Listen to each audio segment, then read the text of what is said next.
કૃષ્ણ પરમાત્મા જ્યારે ડગલી ભરતા હોય ને ગોઠણિયા બધા હાલતા હોય એની એક ખાલી કડી તમારે હે નંદ ભુવન નાયાંગણિયામાં બાળક રમથું દીઠું જાઓ આવી જે કડીઓ હતી એની કંઈક મજા હતી અને એમાં પછી સરપંચ આવે હજી આપણે ગામમાં આપણે ગરબી મંડળ હાલે તો સરપંચ પછી સોપડો લઈને નીકળે એટલે બેઠા હોય ને હલે બાપભાઈ કેટલા લખાવો લખાવો ગરબી મંડળના હાલો પતાકડા સમજો ઘરના પતાકડા છોડ્યા હાલો બોલે પતાકડા મારે ને સરપંચ કે ઘરના પતાકડા તમારે કેટલા લાગે ભાઈ 10 લખવા ને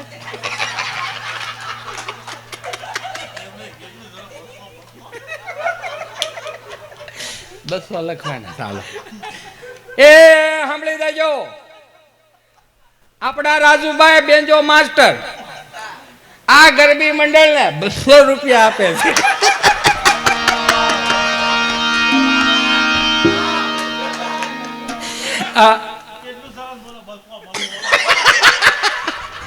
આનંદ છે બાપુ આમ કદાચ તમારી મર્યાદા તૂટે તો મને માફ કરજો ખાલી આનંદ આને હું આને કહું જો ડાયરાની ભાષામાં હું બોલતો હોત ને કલાકાર થઈને આવ્યો હોત ને તો ડાયરાની ભાષા બોલતો હતો તમારો દીકરો થઈને આવ્યો છો એટલે અહીંયા મોજ આવે એવું કરવાનું છે સમજ્યા 200 રૂપિયા હે પછી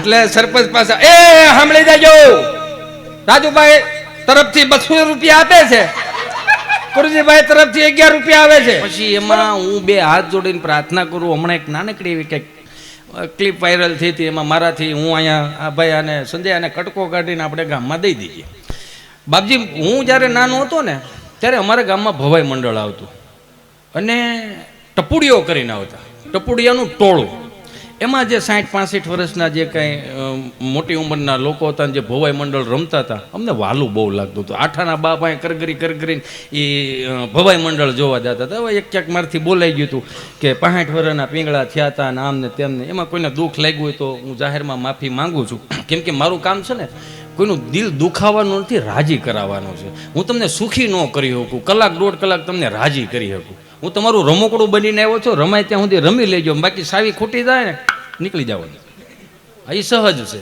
પણ એક વસ્તુ દિલથી કહું તમારી આધિ વ્યાધિ ઉપાધિ ડિપ્રેશન ટેન્શન જે કાંઈ હોય ને 1 કલાક 1.5 કલાક મને આપી દો મહાદેવના સાક્ષીએ કહું જ્યાં સુધી અંટાળો જીવતો છે ને ત્યાં સુધી તમારા જીવનમાં કંટાળો નહીં આવવા દો એ મહેનત મારી રહે મારે કોઈ ફેમસ નથી થવું અહીંયા પણ એક છે સાત્વિકતાથી હાલવાનું વલગારી વેડાથી નહીં એવા જોક્સ તો કેટલાય બોલે છે ને કેટલાય કહે છે પણ હું એમ કહું બે હાથ જોડીને એવું ગીતે નહીં ગાઓ કે એવું કંઈ બોલો નહીં કે આવનારી પેઢીઓ તમારું સંસ્કાર આજની કુટેવ ત્રીજી પેઢીએ સંસ્કાર ના થાય એ મારે તમારે ધ્યાન રાખવાનું છે આજની કુટેવ ત્રીજી પેઢીએ સંસ્કાર ના થાય એનું ધ્યાન રાખવાનું એમાં જે ભવાઈ મંડળ આવતું હાય હાય હાય હાય હાય હું આ દેશના વ્યાસોને એક વખત જોરદાર તાળીઓથી વધાવો મારા બાપ આ ફિલ્મવાળાના જમાના નહોતા ને આપણા દેશના વ્યાસો કેટલા ઉજળા હતા કેટલા રાજાઓને ઉજળા કરીને મારીને તમારી પેઢીઓ સુધી પોગાડ્યા અને જોરદાર તાળીઓથી વધાવો એમાં અમારા ગામમાં જ્યારે ભવાઈ મંડળ આવે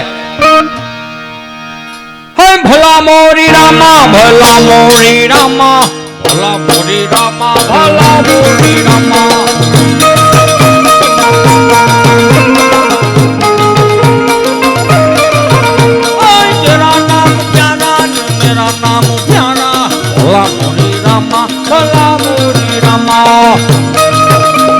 બધાને કહો મિત્ર મંડળને કહો કે દિવાળીએ 5-15 દી દેહમાં ગયા હોય ને તો આ જૂની રમતું પાછી લાવો આ દીવ દમણ ગોવા ને કાશ્મીર ને બધું ફરવા જવું ને એની કરતા ગામમાં જ મોટો ઉત્સવ કરો ને મારો બાપૈયો પાછા ભેળા થઈ 15 વર્ષ પહેલા જે ગામમાં બેહતા વરણથી રામ રામ કરવા નીકળતા હતા તે તો હર્ષ ને ઉલ્લાસ જોવો એ ઉલ્લાસ ક્યાં ગયો આપણે કોઈ નાખ્યું છે ગામ તો એનું જ છે ગામની માટી એની છે ભલા મોરી રામા ભલા મોરી રામા ભલા મોરી રામા ભલા મોરી રામા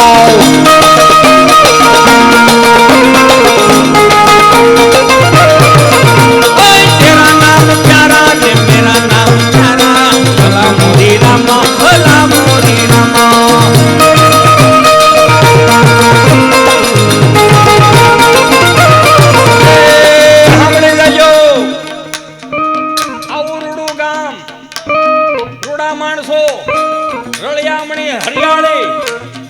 બધાયની કૃપાથી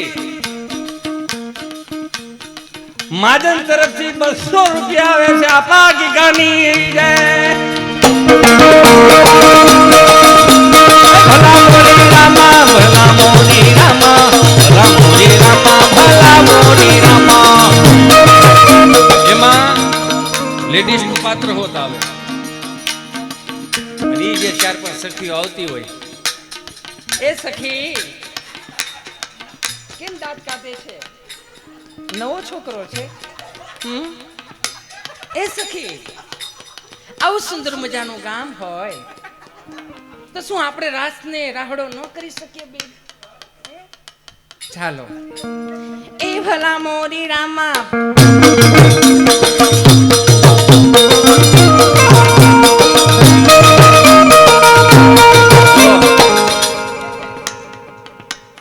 આ કોઈ બાયલા વેડા નથી. પહેલી વાત, આ એક કલાકારની એક એવી ભૂમિકા ભજવું છું કે મારી અંદરના જે હું કલાકારોને પ્રેઝન્ટેશન કરું છું, જે પાત્રોને પ્રેઝન્ટેશન કરું છું, એની 100% સિદ્ધતાથી નિભાવું છું. એટલે હું આ કરું છું. બાકી જેને જેવી કોમેન્ટ લખવી લખો, મારું તો કામ શું છે? એ તમે રાજી થાવ મારા બાપલિયા, તમે રાજી થાવ. એ ભલા મોરી રામા ભલા મોરી રામા ભલા મોરી રામા.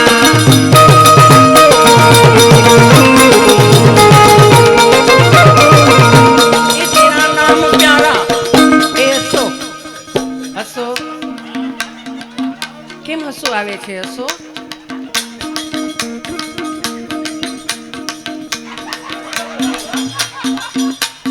तेरा नाम प्यारा ने मेरा नाम प्यारा. भला मोरी रामा भला मोरी रामा.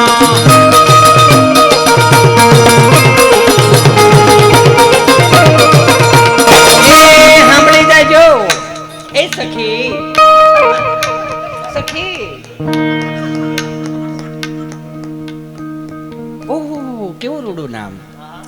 રાજધાન ગઢવી તરફથી 51 રૂપિયા આવે છે. 51 રૂપિયા. એ સખી, હું હે કરસ. એ સખી, મયુરભાઈ દવે તરફથી આપા ગીગાની આરતીમાં 51 રૂપિયા આવે છે અને 200 રૂપિયા રામ ભરોસે.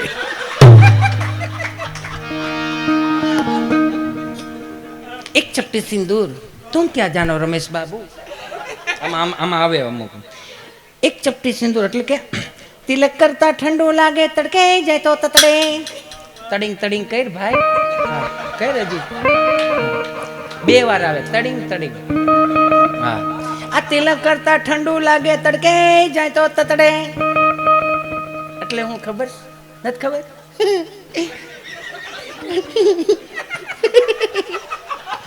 આ તિલક કરતા ઠંડુ લાગે તડકે જાય તો તતડે એટલે કે એક ચપટી સિંદૂર तुम क्या जा रहे हो रमेश बाबू. આ તિલક કરતા ઠંડુ લાગે તડકે જાય તો તતડે. એમાં વિચમાં એક ને સાંભળી ગયો તો સખી, સાંભળી ગયો તો હું કઈ. એમાં એક વચમાં એક રીલ છે. એ મીરામણ, એ મીરામણ, તારામાં હિંમત હોય તો ચલાવો ગોરી. એ મીરામણ.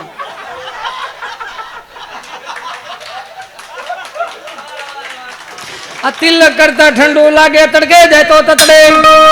લાકડી વિના લોટે જાય તો નકી કૂતરા છોટે. બોલો ભાઈ ભાઈ ભાઈ ભાઈ. ભલા મોરી